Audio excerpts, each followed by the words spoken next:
Hey guys, today I am looking at Battlefield 2042.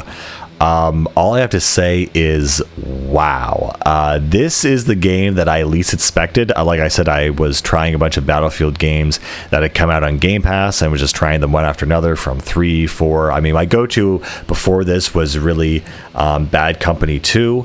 But this has become my next favorite Battlefield game. I love this. The hit registration, the hit markers, the point system, all the guns feel so good and better than what I just played with the other games in the series. And so, a lot of the time I would say, oh, maybe I'm exaggerating, maybe I'm, doing whatever, but I really truly feel that this is the next addiction. I felt it happening. I felt it pull me in. And just for context, when I went into this game, I was in season 3, and not only had they fixed a lot of the issues, but just the tone of the main menu that they keep changing every season was very different. It was the Nordvik expansion, and so you just had this theme play that was very specific for that expansion, and everything kind of was blue themed and whatever, and you kind of showed the atmosphere, and I just jumped into it and I was like fully taken in. It was just really ridiculously good. And it's funny because I was hyped up for this game a lot in the past. I was looking at, there's Portal and all this other cool stuff, and they incorporate maps from the other games. I thought you could have this wild thing where you have World War II versus, modern day. And Portal kind of is a bit kind of whatever because you never get exactly what you're looking for. But it is interesting to play and mess around with. But the basic maps in the normal 2042 setup are a lot of fun, frankly. I just have a real blast playing the game, and they've unfortunately kept changing the formula as each new season has come up. They've done different things where it's like, okay, now the meta class is this. And now, for a while, they didn't even have classes. They just had abilities and operators, and you could use whatever gun with whatever class you could do. And then at a certain point, they added class system back into the game and made it kind of pseudo-mandatory. And so now you had to have a set amount of abilities with other things as well. I guess the other thing that really peeved me is that something that's really cool but also frustrating is now each gun has multiple scope attachments, ammo types, and of course barrel attachments for the kind of exit barrel that you have. And so I originally had this mapped to like Y, and so that I could keep moving while also switching stuff. But then they changed the control scheme on me, and I have to retoggle everything after a while, and it was very frustrating. And so now I just have what is it, to LB or RB or something, and I hold that down and I just move the D-pad around because it mirrors the D-pad essentially, and I can use that to change between different modes. And I found that originally I was trying to use subsonic type ammo with my short barrel and my short scope and my short underbarrel attachment like a shotgun or something. And basically after a while I realized that wasn't really an effective method, because yes, okay, you're gonna hide your muzzle thing and whatever, but honestly the real meta of this game is the amount of bullets you have in your magazine is going to determine exactly how many people you can kill and how many people you can get before you have to reload. And that's really kind of the name of the game, really. And it doesn't matter if it's subsonic or high power or whatever. Yes, it does help when you're doing very long range stuff or very short range stuff, but it really, having 100 bullets rather than 80 bullets is a huge difference, honestly. And I also love in the fact that this game, it has a new kind of ammo or weapon styles. So of course you have your assault rifles, your submachine guns, your LMGs, and your snipers. But then you also have 2 new classes, which is your sort of, I don't know what you call them, your semi-auto snipers, your rifles and DMRs and stuff. And then you also have your special section, which can be used by everyone. I mean, every weapon can be used by every class, but certain classes get special proficiency depending on what you have. And so for the special weapons, you have crazy things like you have the Rorschach Railgun, which has 3 different modes, which are incredibly useful, that either act as a close quarters machine gun or as a long range sniper rifle, and something in between with burst fire. Really interesting gun. They also have things like a crossbow bolt that you can unlock explosive rounds for once you unlock, get 250 kills with it, which is pretty painful. But yeah, and you also have a couple different shotguns. One thing that looks like a friggin' Doom shotgun, which is super, super cool. That's a semi-auto shotgun, also full auto shotguns, and just a bunch of other really crazy kind of weapons and equipment.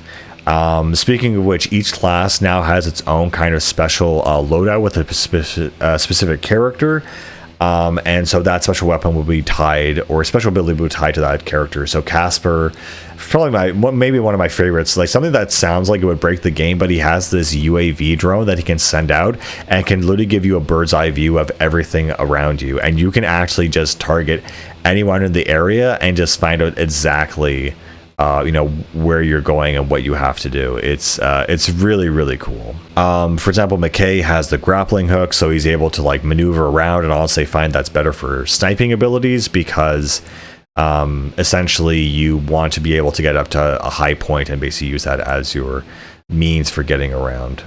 Again, the sniping in this game feels really good.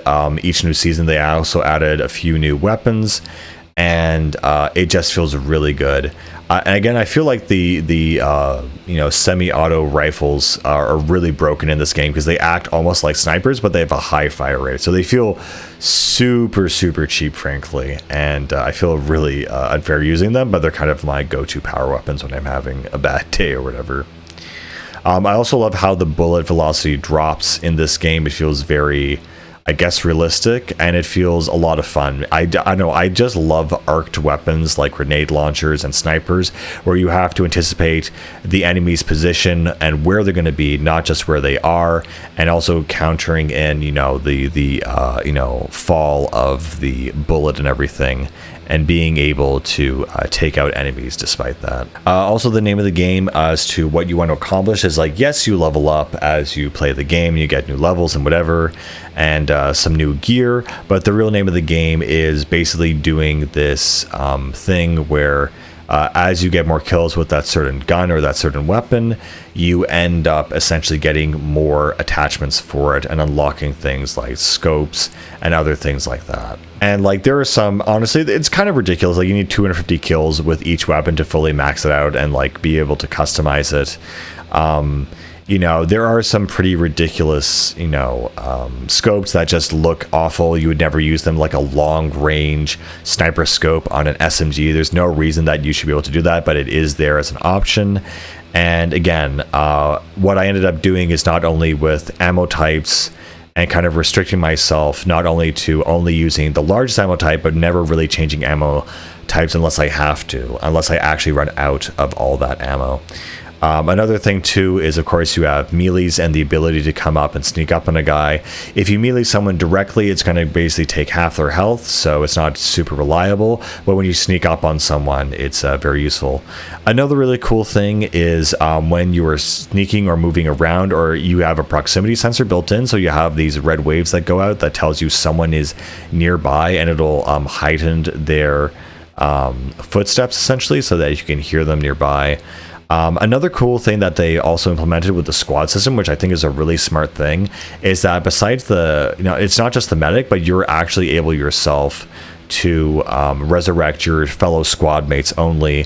It takes a little bit longer, but you're still able to do it, and so it kind of keeps it a more squad-based teamwork mentality. That's a lot of fun, and usually if I can get someone up, I always try to, because the worst thing is kind of being shot out of the map and just waiting to respawn. But of course, the medic, if you use official defibrillators, it's much faster and you can do it a lot quicker. For the assault class, again, they have these cool things. Zane has this kind of what would you call it, like this our sort of artillery or like grenade launcher thing that kind of is used for flushing out people. So if they're hiding in a corner and just camping there, you can use it to take them out. So it's not super powerful, but if you hit them a bunch of times in a row, you can get them. There's also another class specific grenade launcher that you can use to either launch smoke grenades or launch grenades that if you at least stick someone with it, it'll take a couple seconds and then blow up like a stick grenade or something. The meta class, they kind of have I always use smoke grenades for my meta class, so it can go in and res people up, as most people do. And so basically not much has changed with that class. They also have different operators where you can actually fire healing bullets at people, and that's really cool. They also have other things where you can put down a barricade essentially and create a fake place that you could resurrect people and like resurrect your squad, and it feels really, really good. Of course, there's the engineer class, and what their abilities are basically you have different types of anti-vehicle weapons, air to service to air launchers specifically, and other general purpose, RPGs and lock-on weapons like that.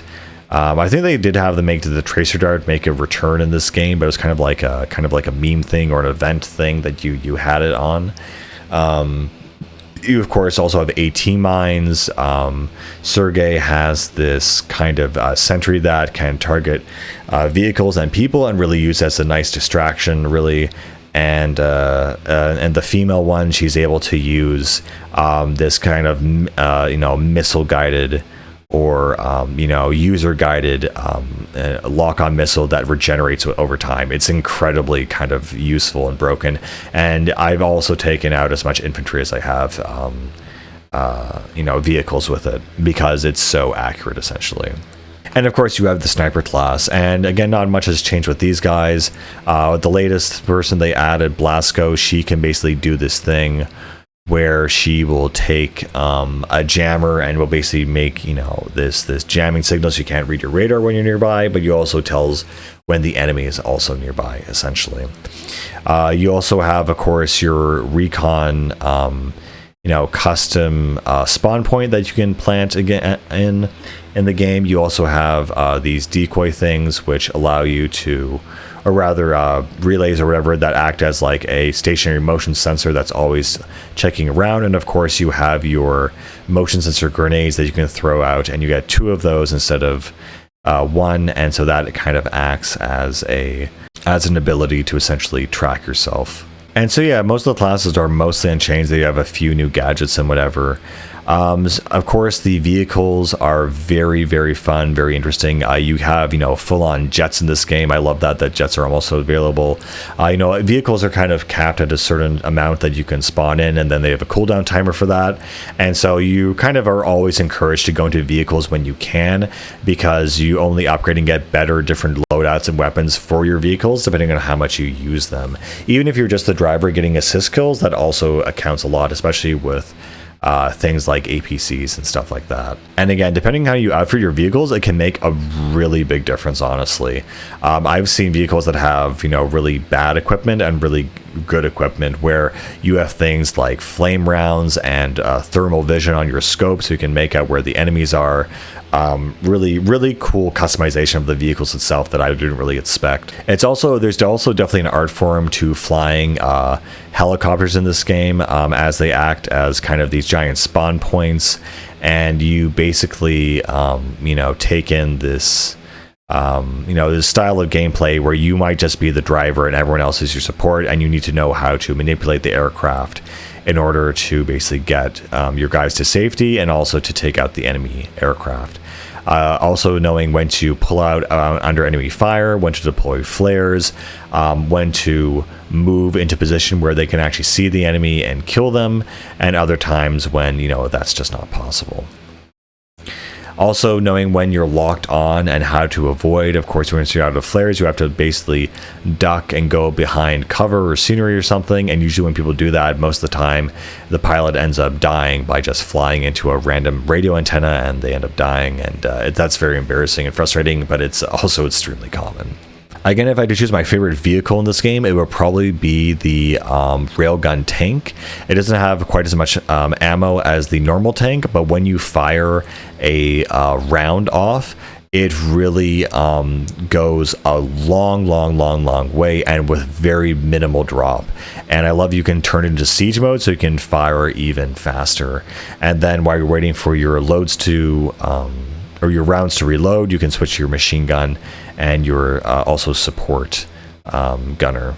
But yeah, the tanks and vehicles in this game in general are just really well made, well put together. Everything functions. You know, I'm honestly shocked that this game got such a bad reception when it came out, because it's more than fixed. This has become my favorite Battlefield game. Maybe a little bit more than Bad Company 2. It just came together so beautifully, and I feel kind of sad because people have kind of cemented in their mind, oh, when it launched it was an awful game and it'll never be fixed. And so I'm here to say that that is absolutely not the case. This is an absolutely perfected, wonderful, beautiful, extremely well made, and very fun game. Like I put in, it's become my go-to shooter when I want to unwind and relax, not rewind. It's just incredibly fun. Again, messing around with the scope, seeing what works with certain loadouts, messing around, in the thing itself. It's really great that you can also do it on the fly. As you respawn, you can choose what loadout. Maybe you want a different scope on your gun or something like that. And of course, I've seen some people do some very silly, crazy things in this game, as they always do in Battlefield games. Like, not a lot of people are tying C4 to, the front of their, ATVs and running it into tanks anymore. But now it's more stuff that is crazy, like, flying helicopters into buildings and hovering it inside and using it as a spawn point to spawn onto the enemy team. And of course, all the classic Battlefield modes are here, with some like new ones that are kind of like experimental, but everyone's here for the classics, which are basically Conquest and Rush, which they call Breakthrough now, but it's the same thing. And they're just great modes.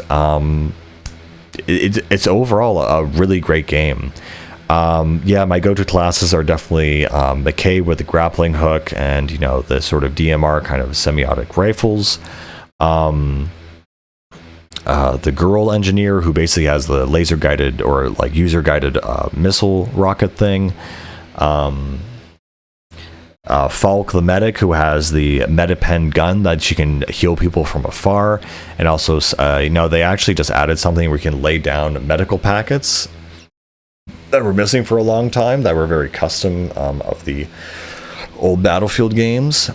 And of course, you have Casper with his, drone that just is so unbelievably cheap. I don't know why. I don't know why they allow it. It's not always a foolproof thing. You could always get killed, but it's really cool. But yeah, I've put so many hours into this game. I absolutely love, all the different seasons. I've never bought a season pass, but this is the game. No, I'm still not going to buy season pass. It's still not going to get me. But again, I love all the equipment, all the special items, all of the rifles. They feel, significant enough. And it's not like there's a million of them. For example, the LMG, medic class. Again, you can use any weapon, but there's only 4 main LMGs, so you don't get bored of using the same weapon over and over again. It does encourage a variety. You can unlock a lot of Battlefield Bad Company, Battlefield 3 and 4 type weapons depending on when you play. There are cosmetics in a store that you can unlock, but you also get points you can use towards stuff. And honestly, a lot of the cosmetics I have seen from this game are pretty ugly. Like, they just have things and call them rare, and they're just not. But yeah, no, 2042 really surprised me as being a fantastic shooter, and again, one of my favorite Battlefields of all time. I really can't say much more. I mean, the one other thing is they tried to do this whole lore thing. There's no single player, so they tried to do this lore thing through like comics and I guess like little like lore and like loading screen stuff and these characters and their quotes, and I found it to be kind of like cringe dialogue. Honestly, it's like, oh, we never thought we would fight this war until Archangel got involved with the system update. It's kind of all these alluding to all these things that are just, because there is no, the single player was entirely gutted and there's nothing else there. And honestly, I don't really need there to be a single player, because this multiplayer is one of the best multiplayer I've ever played. It is ridiculously good, and I can't stop raving about it.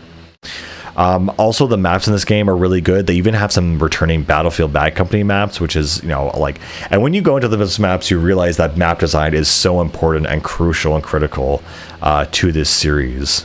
My favorite map in this game, it's hard to say. I'd say honestly the Nordvik map in Sweden. I love this game. It's an absolute blast. You can call in tanks and like a little Ranger Rover thing to help you too. Figuring out how the different ammo types work, the scopes, everything. I always have fun when I play this game. This is actually legitimately an amazing shooter, and I just can't get enough of it. Yeah, like customizing all the guns, unlocking skins and scopes and whatever. It's a lot of fun, and it's not so massively overwhelming with like a bajillion weapons that it's actually easy to kind of, it feels doable. While in Bad Company, I felt it would take a long time to unlock everything, but I eventually did do it in Bad Company 2 before the server shut down, sadly. But in this game also, I just have so much fun playing it, and I guess I can just leave it there, because it is just, again, a really crazy fun game. The vehicles feel great, everything feels great, and also when you get a kill and it shows like the hit marker and like the thing pops up on the screen, they just nailed that so well, more than any other kind of Battlefield game that they have. I'll just leave it there. This is a fantastic game. It is beyond fixed. It is honestly amazing, and you guys need to try it out. It's just so much fun. All right, guys, see you later. Bye.